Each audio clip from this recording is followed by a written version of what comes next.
we're about to head through some traffic in LA, and I'll let the car navigate on autopilot as much as I can. So this is hopefully going to be a pretty boring ride, so I'll turn on a podcast here so you can at least get some news along the way. But I know a lot of you guys like this unedited footage, so let's go.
Now turn left onto Bolsa Avenue.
Now turn left onto Golden West Street.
Interstate 405 north ramp on the right toward Long Beach. Now take the Interstate 405 north ramp on the right.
Made it all the way over on her own.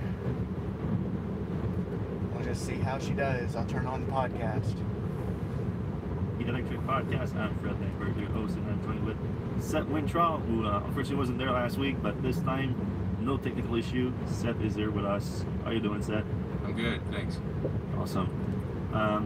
Plenty of things to talk about this week. Of course, it's going to be a Tesla-heavy podcast because of the Q1 2019 production and delivery numbers that we're going to try to digest all together, and a bunch of other stuff too. But first off, let's start with a word from our sponsor, Dandelion. So Dandelion Energy is again sponsoring the Electric Podcast. We love Dandelion because they are a very green company that gets New Yorkers and northeastern United States folks off of oil and propane and onto geothermal. Geothermal, if you don't know, is a way of pulling the energy from deep 5 feet and lower in the ground and bringing that up into your house. You have cooling in the summer, heating in the winter, and Dandelion's found kind of a physics first principle way to drill and make it all a lot less expensive. In New York State, they have incentives that make, like a $38,000 installation costs $19,000. And even better, we have a little bit of news today. Con Edison, which is most of Westchester, kind of the lower part of New York, a lot of New York City as well, and Dandelion are partnering up, and they're going to offer Westchester homeowners an additional $5,000 off their geothermal installation, and that's as of, the news came out yesterday. So in addition to the 30% New York State back, or 30% federal, 20% New York State, additional $5,000. So a typical 4-bedroom home will cost, an installation will cost around $38,000. After savings, it goes down to $19,000, and now with this Westchester incentive, it'll go down to around $15,000, which, keep right to stay on Interstate 405 north toward Interstate 605 north. $15,000, that's I don't know, maybe 2 or 3 years. It's kind of crazy. So again, if you want to check it out, dandelionenergy.com/electric, and you'll save a bunch, and it's much greener for the environment. Yeah, that's awesome. All right, let's start the show with, of course, the Q1 delivery and production numbers that came out earlier this week.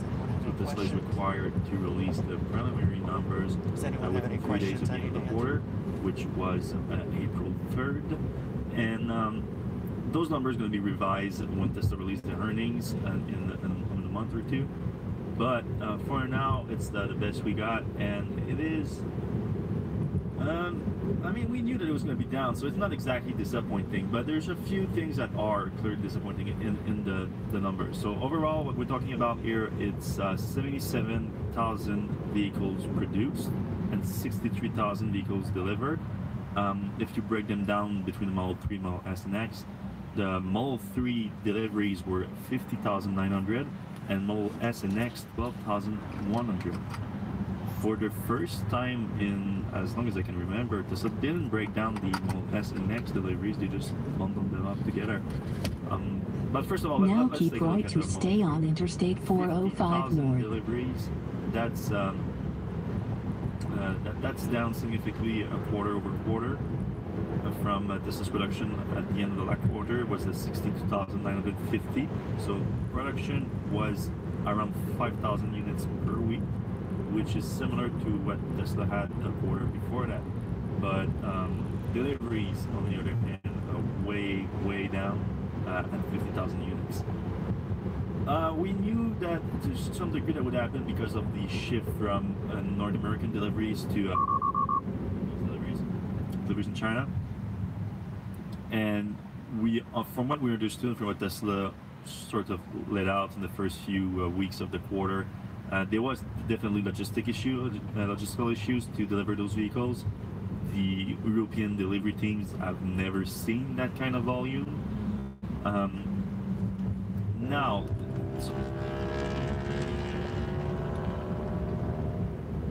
That was pretty good. It did the stop all on its own, and it was actually lighting up red on the car in front of our car. So it was seeing through this SUV up ahead. Pretty cool. that's part of the problem. Of course, then there was a second part of the issue which happened later in the quarter, which was Tesla just making some very strange move when it comes to the pricing of the vehicles. When it comes to the actual buying process too, when we refer to the online-only sales model that they transitioned to at the end of the quarter. And so those moves indicated that Tesla was more, I think, of a demand issue, but maybe it wasn't just a logistical issue with the European deliveries. So that comes into play, but in the press release this week, Tesla tried to emphasize that it's not that big of a demand issue that the Model 3 has, because they say that they only have 2 weeks of Model 3 inventory that they have right now, and they compare that for several months, which is the average for the industry. Now, I would have a little comment about that, which is that unlike the rest of the industry, though Tesla is, at least for the Model 3, it's a custom order only model. I mean, for the Model S and X, they did transition to a somewhat inventory model for a while. Custom orders are still the main way to buy a Model S and X, but they do build some inventory that they keep in some strategic location to move the car faster. But they haven't done that with Model 3s because of the long-standing, massive backlog of reservation that they got. So I don't know, Seth, what do you think about like a 2 weeks inventory from Model 3, which is around 10,000 units? Does that sound like a lot to Luke? That sounds like an issue, or just like Tesla presents it at just a lot lower than the average in the industry? It is a little bit scary because Tesla doesn't really have any inventory usually, besides what's on a boat. But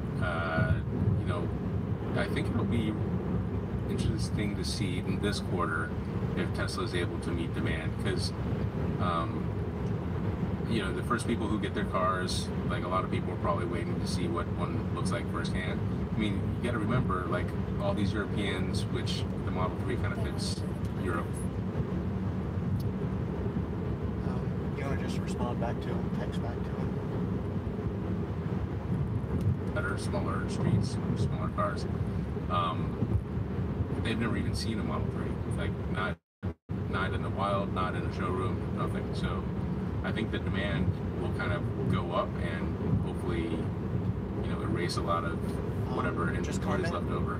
Although, like, frankly, I don't even know how it works. Like, I don't know if this 2 weeks of inventory is what's on the boat or what's on sitting. I feel like if it's the transit thing, they would have made it clear, like that's just what we have in transit, so we can get the customer. But the fact that they didn't make that clear, make it seem like it might be like a separate inventory, right? Yeah, I mean, it's hard to tell. Like a lot of things, like there's a lot of ambiguity in what's been told to us. So, I don't know. I mean, things I do know, like people who get their Teslas really love them, like the Model 3s. Your Twitter feed is no exception there. If you guys look at my Twitter right now, you can see me hugging my Tesla after 3 months apart. So, which is of course in jest, but right. Still the sentiment is represented. Right. So people love them. Like people are going to buy them. They're a little bit expensive right now. Hopefully, cheaper ones come in. But I think the fundamentals are okay. Like it's a great car. Like they're getting them off the assembly line. If a lot of times we get a lot of noise from like the shorts and the media companies that kind of listen to them. That it's always big problems, but I don't see a long-term demand issue. I think these cars are gonna kind of fan out, and somebody's friend just got a Tesla Model 3 in Germany, and they're gonna be like, oh, that's a pretty sweet car. So I don't see long-term problems with any of this. But in the short term, I think Tesla's got like logistical nightmare to deal with, kind of going from a Model S and X type of operation to a 2-vehicle lineup. Yeah, and then obviously having that weird.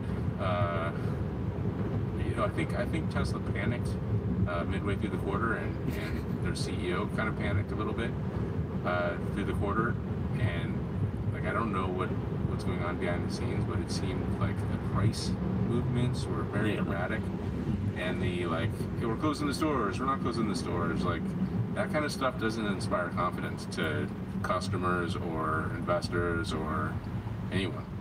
And it's becoming a little bit harder, like more frustrating. Like when I wear my Tesla T-shirt out, people are like, "Oh, that guy's crazy." Like, instead of used to be kind of interesting. Yeah. So there's a lot of factors at play, and it's. I think the fundamentals are good though. Like, hopefully Elon's kind of chill right now. Doesn't do any like wild erratic moves. The cars are great. Some come with some issues here and there, but fundamentally the cars are good. Demand is going to be good. It's not bad now if it is. Well, yeah, I mean, I tend to agree for the most part with you, except if we go though to move on to Model S and X, I think there's a clear demand issue right now. Oh, yeah. Maybe it's just the short term and we can go into that, but alright, so what happened here is Tesla delivered 12,100 S and X, and again, like I said, they don't even break them down anymore, which leads me to believe that might be one of them that looks a lot worse than it should. So compare that 12,100 to 27,550 during the previous quarter, so a quarter-to-quarter drop of 56%. So that's something like you need to look at. That's a problem, and I think the Model S is probably the one that's hurting the most, and the biggest problem is the cannibalization from the Model 3. As a former Model S owner, and when I got in the Model 3, I was like, this is better in every way for me. Like, a lot of people are going to want bigger cars, a little bit bigger. I mean, interior, like, it's not much bigger, the Model S. I mean, you get a bigger trunk. Like, it's hard to justify a Model S when there's a Model 3. Like, for me, I think there's like a very small sliver of people who are going to get a Model S. When, the current Model S versus the current Model 3. Now, if we're going to speculate, I think you brought up a couple of times that there's a refresh coming, probably in the next few months or so. Tesla doesn't do refresh. Oh yeah, that's right. Yeah, never mind. But if there was an additional, like the Model S should charge as fast, if not faster than the Model 3. It should go significantly faster. It should have the same kind of screen.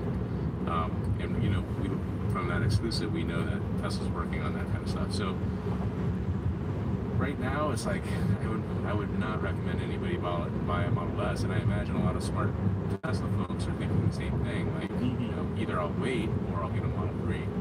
Now, Model X is kind of a different class. Like, it's a much bigger vehicle.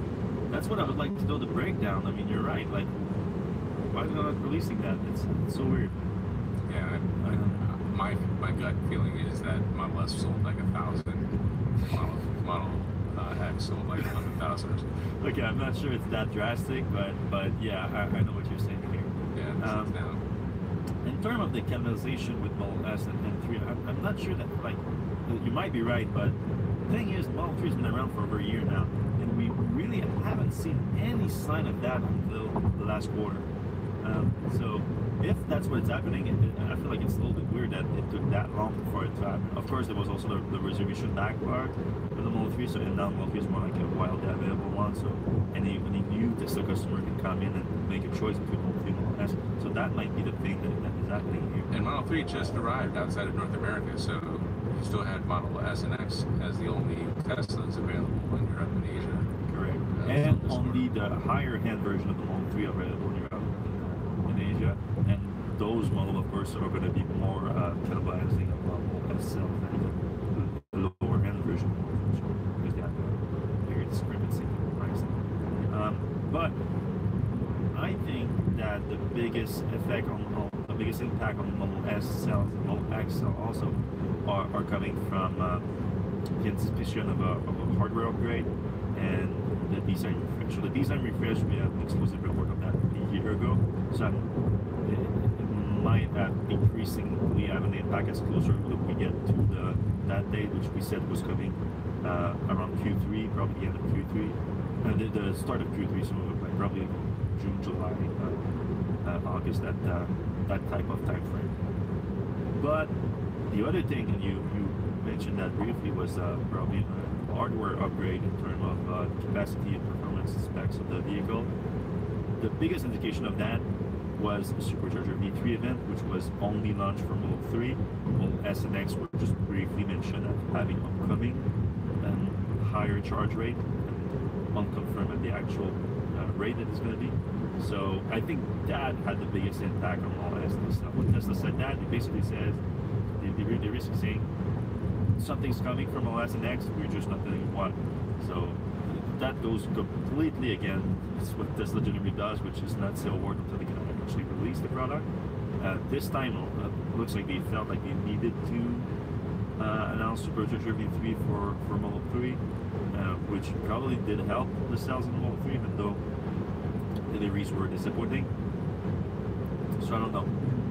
So there's a saying that Steve Jobs, the Apple founder, always said. He said something to the effect of, if you're not cannibalizing yourself, somebody else will. And I'm not saying somebody else would have, but the fact that Tesla is cannibalizing itself or its own vehicles with other vehicles is probably the best case scenario. You're right, definitely. And hopefully they're making some money on Model 3s. Yeah, well, the gross margin is not exactly bad for the industry as a whole, but there's no doubt they had a bigger gross margin on Model S and X. So Clearly. if you're stealing away some Model S market share with the Model 3, then Tesla is definitely attacking its own bottom line. So there's that to take into account. But again, we're talking about how the demand issue might be temporary, and I think it's going to be temporary for Model S and X also, because those upgrades are coming. For the higher charge rates, it's still unclear what's going to happen, if it's going to be the same 250 as Model 3. I hope it will. I think it might be, but other electric exclusive, and even podcast exclusive right now, because the post is coming a little bit later. I couldn't publish before a podcast, but we're gonna see soon powertrain upgrade for the Model S and X, where Tesla is going to move to permanent magnet reluctance motor, like the one that they developed for Model 3, but the new version for which S and X, which is going to make those cars more efficient and going to increase the range. And there might be a few other upgrades coming with that. So keep a lookout for an upcoming post. When is that coming? Might be as soon as the next few weeks. That's the timeline is not as clear as the actual upgrade permanent magnet reluctance motors, but I have a few different sources that say that the timing might be fairly close, so it might be coming before that planned interior design refresh that we was reported for end of Q2, start of Q3 2019. I think that will boost small S and X cells, combined with the charging rate increase, combined with the design refresh. So depending on the timing of those, again, I'm not exactly clear, but it looks like they're all going to happen by the end of the year. So maybe it's going to make some people wait for having all of those things combined together, because as Elon Musk likes to mention, Tesla doesn't do refresh, they just include the improvement in the car as soon as they're ready, which might mean that those things will not all coming together at the same time, but a few different things. So that can be good too, because like the design refresh that we posted, we put in pictures of, some people didn't like it because it's a similar, more like Model 3 style interior, even though there's still a instrument cluster. So you might want that supercharger V3 capacity, you might want the new permanent magnet motors, but not want the design refresh. So there's still room to play. But by the end of the year, I think the Model S and X are going to be much better vehicles than they are now, which they are already great vehicle and definitely market leaders in their own segments. So by the end of the year, they're going to be even more competitive with within the segment, and even competitive, if not much better than the next generation of EVs that are coming out. Though still giving them a shot for sure, like talking about the Porsche Taycan, vehicles like that, which a lot of people are putting the Taycan as being the first real performance Model S competitor, which I think is a fair representation. Yeah, so that's other, you know, if we go back to the main question, like what are the demand hurdles?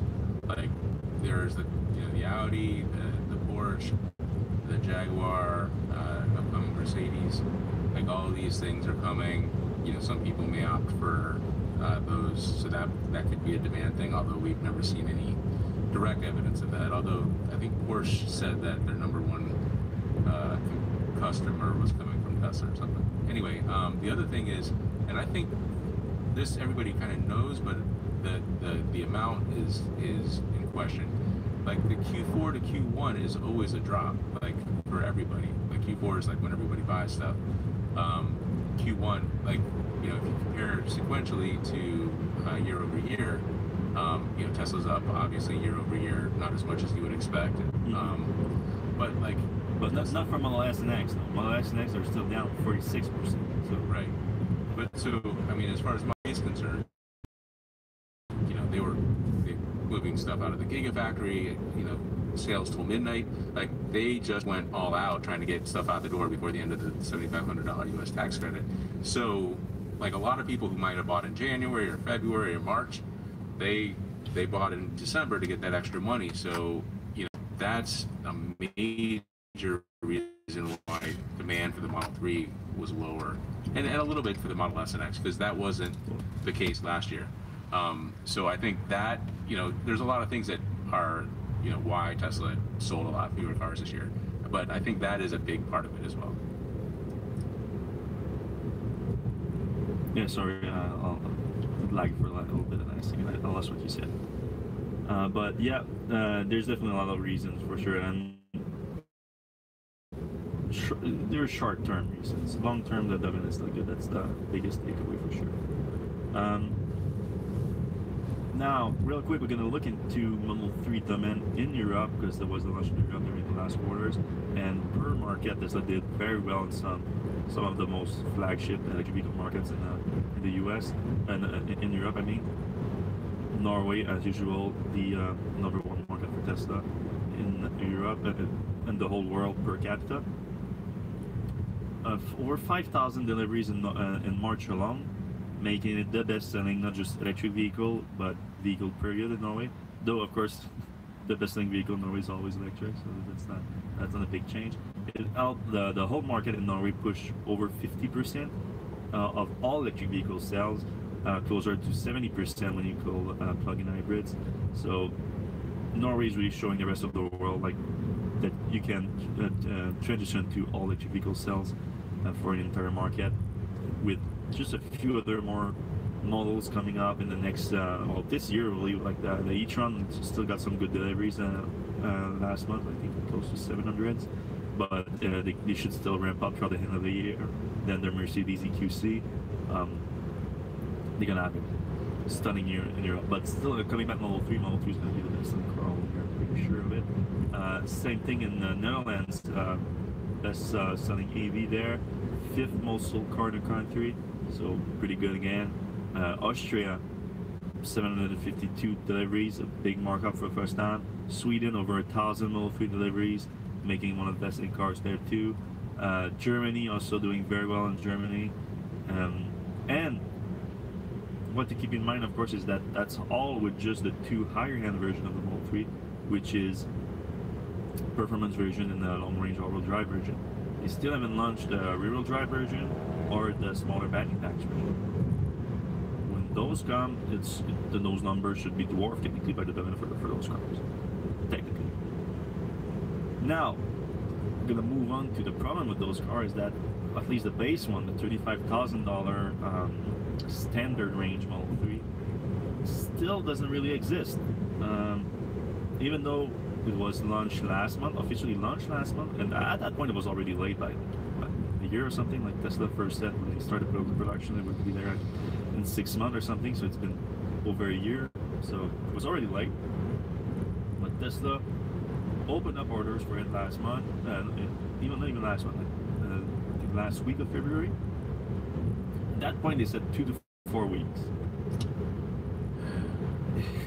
Of course, it's a delay. As far as we know, there's been no evidence of any kind of standard range delivery, so Tesla has never delivered the promised $35,000 price point for the Model 3. And at the end of last quarter, a bunch of people that had actual delivery dates said were told that Tesla was were told by Tesla that they wouldn't deliver. They didn't give them a new delivery date, and they tried to upsell them to a standard range plus vehicle, which is not exactly surprising for Tesla. At the surface, it looks just like another delivery daily, but when it gets a little bit weird here, and that's why we posted in our article yesterday about the vehicle not existing yet, is then when you get into the actual spec of the car, and we've been asking for a while, what's the difference between the standard range Model 3 and the standard range plus? Of course, we can talk about the interior difference, because there's one interior that's only for the plus version and one for the standard version.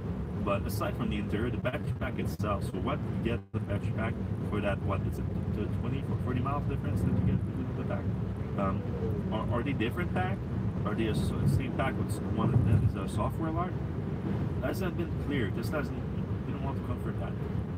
But what happens then when Tesla first launched the vehicle, we saw that they were listing them both at the same weight. So when we saw that, we said, oh, well, so that means that there's just one new pack, the standard range plus, and Tesla software locking capacity of the pack for the standard range version. So we reached out to Tesla and said, hey, you guys are listing the same weight, so it has to be the explanation. And a spokesperson for that was likely a mistake. They don't think that's a software lock pack, so we just dropped it because Tesla was just saying it's a mistake, it's going to be updated, the website's going to be updated. Weeks later, this website wasn't updated. So I'm like, are you guys sure that it's a mistake? Because like it's an easy fix. You guys just put that thing on the scale and then you know the weight, right? And you put it on a website. Then at that point, Tesla said that we're going to look into it. That spokesperson in person said they were going to look into it. Days later, I inquire again and I have no answer. So then I go to another spokesperson who again tells me, oh, okay, yeah, we're going to look into that. And then they look into it. I give them 3 days. They answered me that, oh, we're gonna get you back the next day. They did not, and they ended up telling me that they have no comment on it. No comment on the weight of a car that should be delivered weeks ago. So, in my view, they either don't even know the weight of the car, or they don't want to say that it's software lock, or it's not software lock. It's another reason, and we just don't understand. So Tesla is being extremely weird about that stuff, and we have no evidence that this car has been delivered to date. So. That's why I'm saying that the $35,000 Model 3, which is arguably the biggest feature of that car, has been promised for years now that this is going to be delivering a car $35,000, a mass market vehicle, and they haven't done that just yet, guys. So, and it's clear, like it's not something that's out of the realm of possibility. Like it's the price is getting close anyway. You know, the next one up is only 3,000 more. You know, it's not hard to make a smaller battery pack. Like it's easier theoretically. So there's no there's no hard thing to do here. It's probably a logistical error, like maybe they can't get the canvas seats, or maybe they can't get the new battery pack. But perfect. say it then. No. Well, why it being so? Well, that's an error. I mean, for me, that's a mistake. They should come out and then say, hey, this is the problem that we're having. Sorry, it's going to be another 2 weeks or whatever. Or maybe it's so horrible, like they have to go back and redesign the battery pack, and it's going to take a half a year or something crazy. I don't know. I mean, maybe they're trying to figure that out. Maybe they're trying to figure out, hey, this battery pack, it isn't strong enough and it breaks, so we have to go back and redesign it, and that's going to take 3 months or 1 month. We don't know yet. Maybe they just don't know when it's going to. There's a lot of possibilities, but always going to be better to come out and say, hey, look, we don't know how long it's going to be. This is the problem. We're solving it. Not just radio silence and all the owners or all the people who are expecting their car are just like, what's going on? There's no communication, and it's not the communication to the owner advisors. They don't know anything. They're just like. So my co-pilot here says one of you are asking how I like navigate on autopilot, and it is awesome for stuff like this. I guess right now it wants to change lanes here. Not super sure why. We don't have a turn coming up for a while yet, but we'll let it go over. It may just end up wanting to come right back.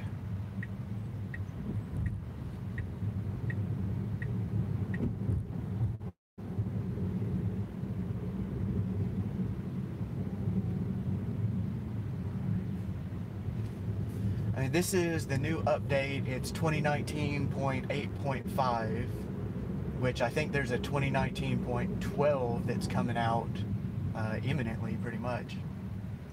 But this is the one that added the automatic lane changes, and so far it's good. The lane changes, for the most part, it can handle on its own, as long as there's not too much fast-moving traffic on the other lanes. And just autopilot overall is definitely smoother. And did you help it to change lanes just now? No, just then, that was totally on its own. I mean, I was watching to make sure that it wasn't going to hit anything, but yeah, all on its own.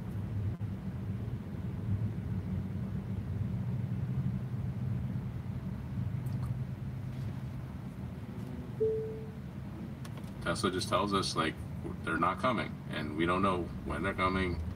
We don't get any information, so it's a little bit frustrating. A lot of times, as a media outlet and a big Tesla media outlet, Tesla will give us information on what's happening. In this case, frustratingly, they didn't, and it's I guess that's how it goes. Like, there are no $35,000 Model 3s. Like, they don't exist in reality yet. So why is that, and where are they? And it would have been nice if this story, like. So yeah, my current settings here, I have it on average for lane-based changes, lane change notification to both, and no lane change confirmation. Yesterday I posted a video where I had it on Mad Max, and before it changed lanes automatically, I left it on Mad Max, and it would just ask to change lanes, and okay, sure, I could cancel it if I didn't want to. But now, I mean, it changes lanes quite a bit, and kind of unnecessarily sometimes. So I dropped it back to mild, and that was a little bit too much. I mean, if you had your set point at like 75, you might be cruising at 65, and you're just following a car and it's never passing it. So far, I think right in the middle is pretty good.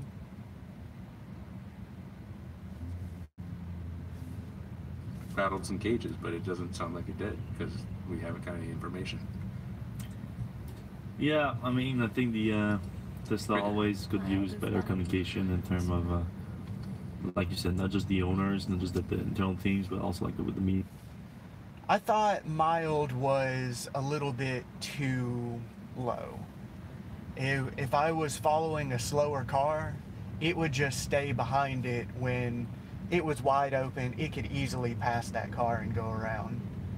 But Mad Max too often would change lanes, and then the car in front of you was going too slow and it would just change back again.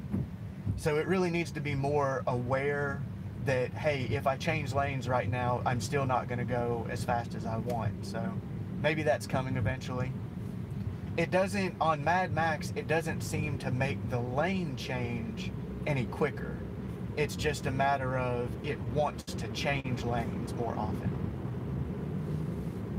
General. That story felt so weird to me. Like I thought I was asking like a simple question, very simple question about the product that's been announced. It wasn't something like I wasn't like getting a scoop or something like that. It's just about an unannounced product. It's an announced product. You guys are listing the weight. We are asking why the weight is the same for those two versions of the car, which should have different battery packs. So weird. Two different spokesperson give me two different answers and then stop answering. I don't know. Get it together, guys. All right. Moving on to the full self-driving computer, previously known as the Hardware 3.0 Autopilot computer. It's apparently in production. So I don't know if it means that all new cars in production gets it, or like it's in production. It's now getting gradually introduced into production cars, but it is in production. We've seen some cars that are listed with Hardware 3 now, and Tesla announced it in a press release that it's in production at the same time as they were announcing what they called Autopilot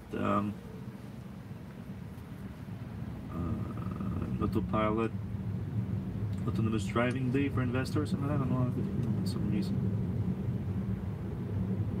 Alright, sorry, I don't have the actual name of it. I think it's Autopilot Investor Day or something like that. But it's a day for investor. They were going to present the latest full self-driving technology and the latest Autopilot technology powered by this new computer, which is now just called the full self-driving computer, or the FSD computer. And when it was announced for April 19th, but last night they pushed it to April 22nd, and along with the demonstration and everything for investor, the whole event is going to be webcast, and we're going to learn more about the full self-driving capacity of the Tesla's vehicles, the latest improvement to Autopilot. And Elon Musk also said that they are going to talk about their plans for a shared fleet, what was previously known as this.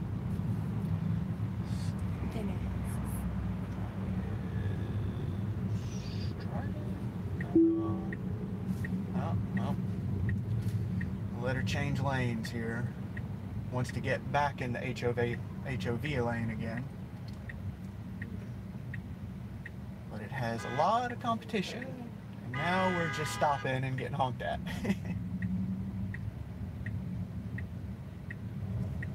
I'm just going to cancel it for right now. Sometimes it gets pretty insistent about wanting to get over though. So, alright. Wait till we get up here. To where we actually can change lanes.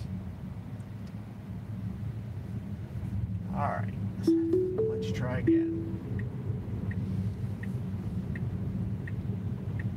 And we got a little gap. And she did it. And this guy's pissed now.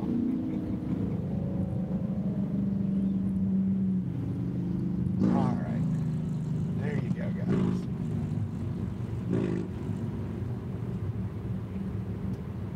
Alright, so following distance. I usually leave it set to 7. I'd rather just keep a buffer and people can go in and out, that's fine. I'm not in a hurry.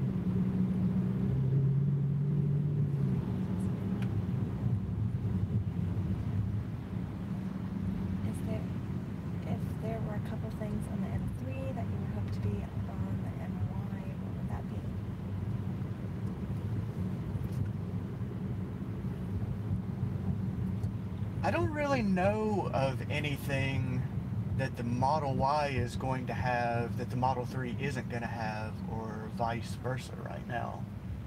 I went and rode in it last month or whatever at the reveal, and it feels a lot like a Model 3.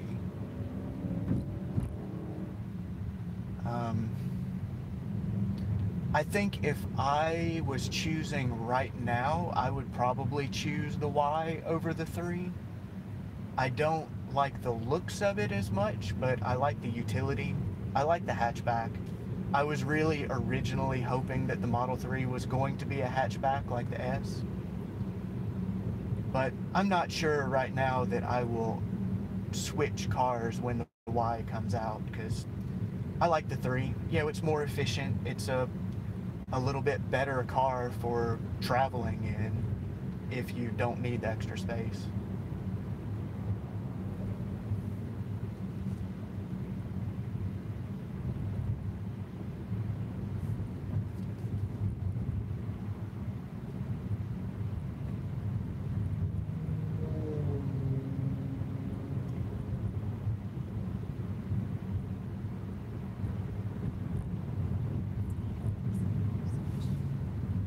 Word, though I'm not sure if this is stuck to that word anymore because they remove a bunch of that language on their website.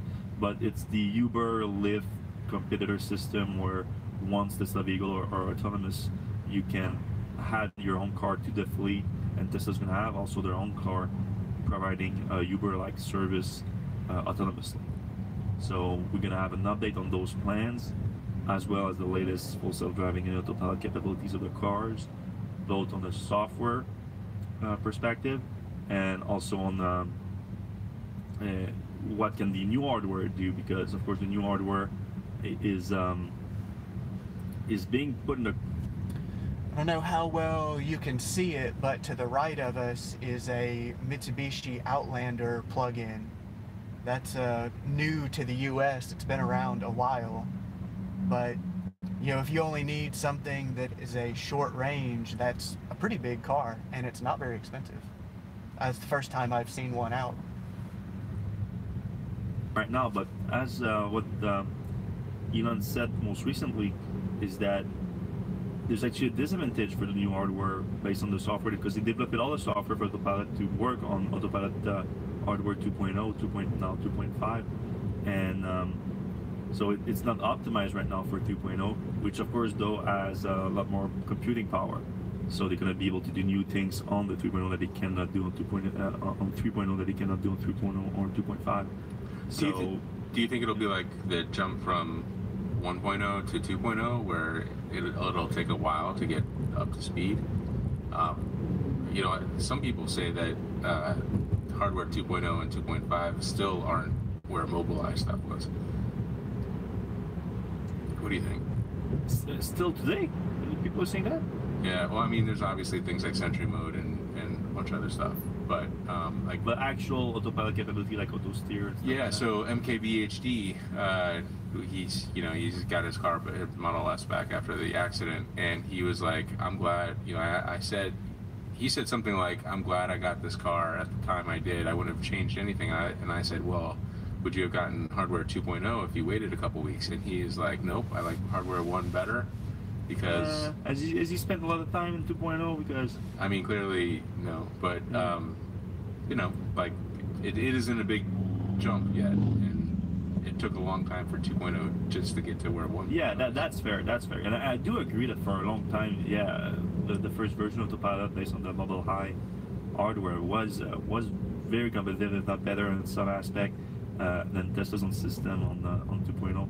But I think I wouldn't say that's the case anymore with the last like maybe 10 months or something like that. The last 5 or 6 major updates were so significant that I wouldn't agree to that statement. I mean, do you think though that the hardware 3.0 is going to be a step back?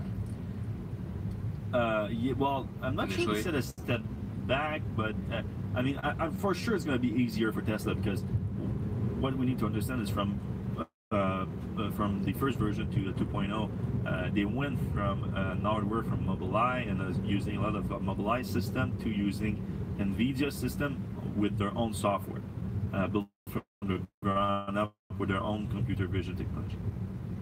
That was a big leap. So that was a big issue. Now they're still using their own technology. They're just moving different hardware from NVIDIA to their own neural net accelerator, So I don't think that's going to be that big of a leap for them. They're just going to get a ton more computing power. So they're going to be able to do new things with it. But no, it shouldn't take as long. But we're still talking about bringing a full self-driving capacity to a car here. So it's like wouldn't hold my breath either. So. Right.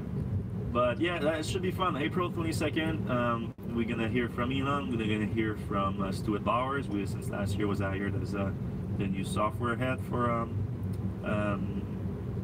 the new software head for Autopilot, and Pete Bannon, which is the hardware head for Autopilot. He's the guy that was in charge of building the chip, the new neural net accelerator. He was under, of course, Jim Keller before he left Tesla last year.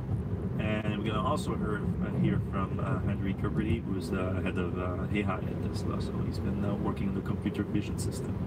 So let me ask you something. Why invite investors instead of media to an event like this? Or why not both media and investors?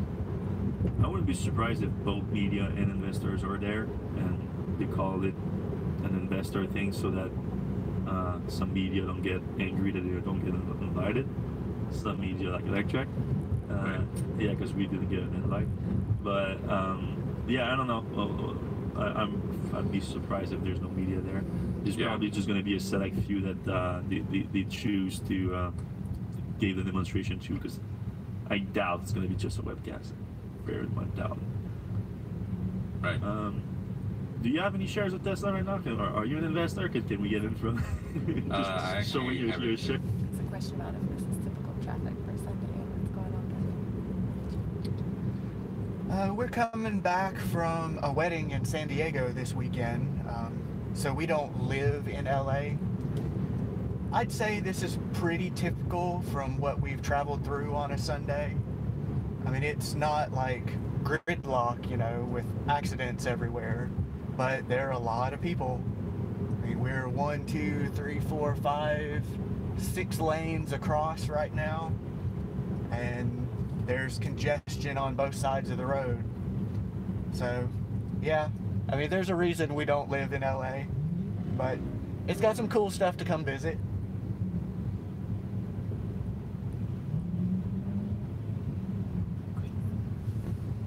In Tesla in quite a while. Yeah. Although I haven't checked the price today. Yeah, the price went down. So maybe you should get in and be an investor just for it's way up, man. It's at 275 right now.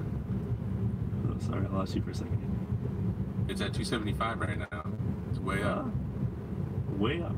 It was way up. Up 7 points, 2.68%. Yeah, it's been up all day. Yesterday it was way down. Yeah, well, yeah, I think I hit this at 10%. But yeah. Alright, another Tesla product coming in supposedly coming in 2019, that we've been all looking forward to. That's the Tesla Semi. When Tesla launched the product in 2017, they said it was coming in 2019. So, watt hours per mile. Since I charged, 35 miles ago, I'm looking at 251 watt hours per mile. My average is about 230, but my daily commute is pretty slow. It's like 55 miles an hour or under. But generally I get pretty good, you know, lifetime here, 230, so. It varies a lot. It depends on where you drive and how fast you typically drive.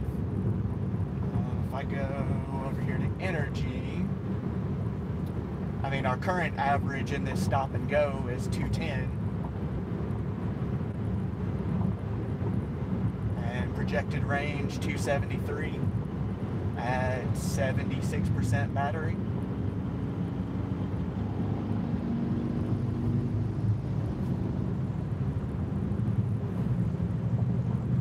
Like we're opening back up a little bit. We're going to have a highway change in about 9 miles here. So it's going to have to make its way all the way back across this road. So maybe some excitement coming up. hopefully not too exciting. But we haven't heard a lot about plans for production since, so we sort of kind of assumed that it was put on the back burner with difficulties with the motor ramp up and everything.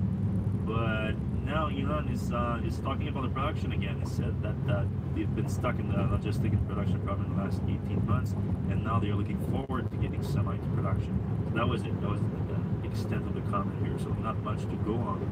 But this also produced some kind of like video about the Model, this is my prototype delivering Model 3, so some kind of media content being produced about this SMI, which is quite rare. And the other day, the two Tesla SMI prototype showed up at the Gigafactory 1. They were sort of put in display to the came out for some reason. We even thought that maybe it's going to be an announcement about production being there, because there's been a long time rumors about Gigafactory 1 being the location site for the Tesla Semi electric truck, but nothing yet. So